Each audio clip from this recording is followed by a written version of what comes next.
ಮಲ್ಲಿಕಾರ್ಜುನ್ ಖರ್ಗೆ ಅವರ ಬಗ್ಗೆ ಕೂಡ ಅದೇ ರೀತಿ ಮಾತಾಡಿದರೆ ಇದು ನಾವು ಸಹಿಸುವುದಿಲ್ಲ. ಈಗ ತಾನೇ ನಾನು ನೋಡಿದೆ, ಒಂದು 5 ನಿಮಿಷ ಹಿಂದ್ಗಡೆ ಇನ್ನೊಂದು ಯಾವುದೋ ಒಂದು ವಿಡಿಯೋನಲ್ಲಿ ಏನಾದ್ರೆ ಅವರು ಕ್ಷಮೆ ಕೂಡ ಕೇಳ್ತಾ ಇದ್ದಾರೆ. ಅರೆ ಏನಪ್ಪ ಇದು, ಒಂದ್ ಕಡೆ ಮಾತಾಡ್ತೀರಿ, ಒಂದ್ ಕಡೆ ಕ್ಷಮೆ ಕೇಳ್ತೀರಿ. ಏನಾದ್ರು ಮೊನ್ನೆ 1-2 ದಿವಸ ಹಿಂದೆ ಬಿಜೆಪಿಯ ಒಬ್ಬ ಸದಸ್ಯ ಶಶಿ ಹೊಸಳ್ಳಿ ಅಂತ ನಮ್ಮ ಕಾಂಗ್ರೆಸ್ ಪಕ್ಷದ ಹಿರಿಯರು ಮುಖಂಡರು, ಎಐಸಿಸಿಯ ರಾಷ್ಟ್ರೀಯ ಅಧ್ಯಕ್ಷರು ಸನ್ಮಾನ್ಯ ಶ್ರೀ ಮಲ್ಲಿಕಾರ್ಜುನ್ ಖರ್ಗೆ ಅವರ ಬಗ್ಗೆ ಒಂದು ಅವಹೇಳನಕಾರಿ ಸ್ಟೇಟ್ಮೆಂಟ್ ಕೊಟ್ಟಿದ್ದಾರೆ. ಬಾಯಿಗೆ ಬಂದಾಗ ಏನಾದ್ರು ಮಾತಾಡಿದ್ದಾರೆ. ಅವರ ಒಂದು ಹಿರಿತನ, ಅವ್ರದೊಂದು ವಯಸ್ಸಿಗಾದರೂ ಅವ್ರು ಏನಂದ್ರೆ ಇದು ಮಾಡಲಿಲ್ಲ. ಇವತ್ತು ಅವ್ರದ್ದು ಸನ್ಮಾನ್ಯ ಶ್ರೀ ಮಲ್ಲಿಕಾರ್ಜುನ್ ಖರ್ಗೆ ಅವ್ರದ್ದು ರಾಜಕೀಯವಾಗಿ ಎಷ್ಟು ಸೇವೆ ಸಲ್ಲಿಸಿದ್ದಾರೆ, ಅಷ್ಟು ವರ್ಷ ಕೂಡ ಈ ಹುಡುಗಂದು ವಯಸ್ಸಿಲ್ಲ. ಯಾರಾದರೂ ಯಾರಿಗಾದರೂ ಮಾತಾಡಬೇಕಾದ್ರೆ ಕನಿಷ್ಠ ಅವರು ನಮ್ಮ ವಯಸ್ಸು ನಮ್ಮ ಇದು ನೋಡ್ಕೊಂಡು ಮಾತಾಡಬೇಕು. ಸಣ್ಣ ಮಕ್ಕಳ ಹಾಗೆ ಏನಂದ್ರೆ ಒಬ್ಬ ದೊಡ್ಡವರಿಗೆ ಏನಾದ್ರು ಮಾತಾಡಿದ್ದು ಇದು ಸರಿಯಲ್ಲ. ಇದಕ್ಕೇನಾದ ನಾವು ಕಾಂಗ್ರೆಸ್ ಪಕ್ಷದ ವತಿಯಿಂದ ಖಡಾಖಂಡಿತವಾಗಿ ಖಂಡನೆ ಮಾಡಿದ್ವಿ. ಇದಕ್ಕೂ ಮುಂಚೆ ಹೀಗೇನೆ ಏನಂದ್ರೆ ಸನ್ಮಾನ್ಯ ಶ್ರೀ ಜಿ ಪರಮೇಶ್ವರ್ ಬಗ್ಗೆ ಕೂಡ ಒಂದು ವಾರದ ಹಿಂದೆ ಕೂಡ ಒಂದು ಸ್ಟೇಟ್ಮೆಂಟ್ ಬಂದಿತ್ತು. ಅದಕ್ಕೂ ಕೂಡ ಅವರು ಏನದ ಅಂತಂದ್ರೆ ಹೀಗೆ ಲೂಸ್ ಟಾಕ್ ಮಾಡಿದ್ರು.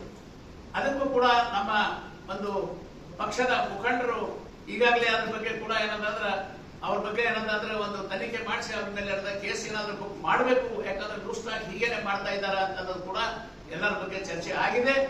ಇವತ್ತು ಪುನಃ ಅದನ್ನೇ ಏನಂದ್ರೆ ಮತ್ತೆ ಸನ್ಮಾನ್ಯ ಶ್ರೀ ಮಲ್ಲಿಕಾರ್ಜುನ್ ಖರ್ಗೆ ಅವರ ಬಗ್ಗೆ ಕೂಡ ಅದೇ ರೀತಿ ಮಾತಾಡಿದರೆ ಇದು ನಾವು ಸಹಿಸುವುದಿಲ್ಲ.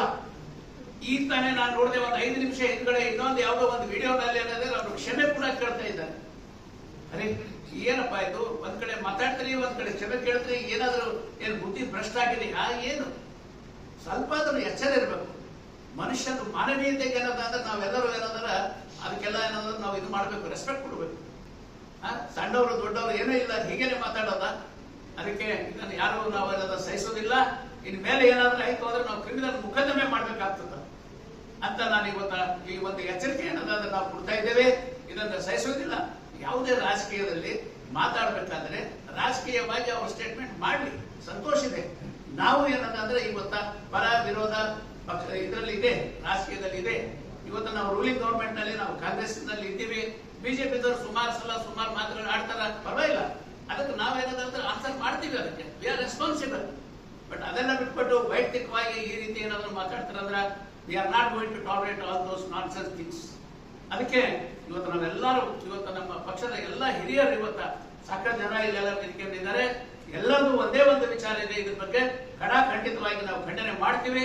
ಇದು ಇವತ್ತಿಲ್ಲ, ಅವರಿಗೆ ನಾಳೆ ಆದ್ರೂ ಅವ್ರೇನಾದ್ರೆ ಅವ್ರ ಬುದ್ಧಿ ಮಾತು ಅವ್ರಿಗೆ ಹೇಳ್ಬೇಕು. ಆ ಪಕ್ಷದ ಹಿರಿಯರು ಅವ್ರು ತಿದ್ಕೊಳ್ಬೇಕು ಅಂತ ಅವ್ರಿಗೆ ಇವತ್ತು ನಾವು ಈ ಒಂದು ಮೀಡಿಯಾ ಮುಖಾಂತರ, ಪತ್ರಿಕಾಗೋಷ್ಠಿ ಮುಖಾಂತರ ಅವರಿಗೆ ಎಚ್ಚರಿಕೆ ಕೊಡ್ತಾ ಇದ್ದೀವಿ. ಡಿಸಿಪ್ಲಿನರಿ ಆಕ್ಷನ್ ಅಗೇನ್ಸ್ಟ್ ಹಿಮ್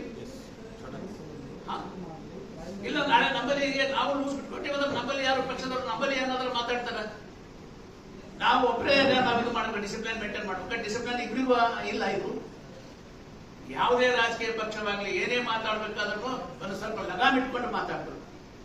ಅದನ್ನೇ ನಾವು ನಿನ್ನೆ ಕೂಡ ಅದೇ ಹೇಳಿದ್ವಿ, ಹೇಳ್ಕೊತ ಬಂದಿದ್ವಿ. ಇವತ್ತು ಕೂಡ ಅದೇ ಹೇಳ್ತೀವಿ, ನಾಳೆ ಕೂಡ ಅದೇ ಹೇಳ್ತೇವೆ. ಪಕ್ಷದ ಒಂದು ಇದಕ್ಕೆ ರೆಸ್ಪೆಕ್ಟ್ ಇರಬೇಕು ಅಂತ. ಪಾಲಿಟಿಕ್ಸ್ ಅಂದ್ರೆ ಏನಾಗ್ಬಿಡ್ತಿದೆ, ಏನು ಎಲ್ಲದರಲ್ಲಿ ಯಾರಾದ್ರೂ ಅದು ಲೂಸ್ ಟಾಕ್ ಮಾಡ್ತಾ ಇದ್ದಾರೆ, ಅದು ಅಲ್ಲ, ಅದು ಸರಿ ಅಲ್ಲ. ಅದಕ್ಕೆ ಪಕ್ಷದಾಗಿದ್ದಂತ ಹಿರಿಯರು ಹೇಳ್ಬೇಕಾಗುತ್ತೆ. ಕ್ರಿಮಿನಲ್ ಕೇಸ್ ಬುಕ್ ಮಾಡ್ತೀವಿ. ರಾಷ್ಟ್ರೀಯ ಅಧ್ಯಕ್ಷರು ದಲಿತ ವ್ಯಕ್ತಿ ಸಾರ್ವಜನಿಕವಾಗಿ ಒಂದು ಸಿಂಗಲ್ ಓಡಿಸಿದಾಗ ಆ ರೀತಿ ಮಾತಾಡ್ತಾರೆ. ಅವರಿಗೆ ಗೊತ್ತಿರಬೇಕು, ಕಲ್ಯಾಣ ಕರ್ನಾಟಕ ಭಾಗಕ್ಕೆ ಅವ್ರು ಕೊಟ್ಟ 4 ಜನ ಬೇಕಿಲ್ಲ. ನಾವು ಬರ್ತೀವಿ, ನಮ್ಮ ಪಕ್ಷದಿಂದ ಅಂದ್ರೆ ಒಂದು ಇದು ಇಟ್ಕೊಂಡೇ ಬರ್ಬೇಕಾಗ್ತದ. ನೀವು ಹೇಳಿದಾಗ ಏನಾದ್ರೆ ಇವತ್ತಲ್ಲಿ ಅವ್ರ ಸ್ಮೃತಿಗೆ ನಾಳೆ ಬಂದ ನಾವು ಇಲ್ಲಿ ಹೇಳ್ಬೇಕು ಅಂತ ಹೆಸರೇ ಇಲ್ಲ.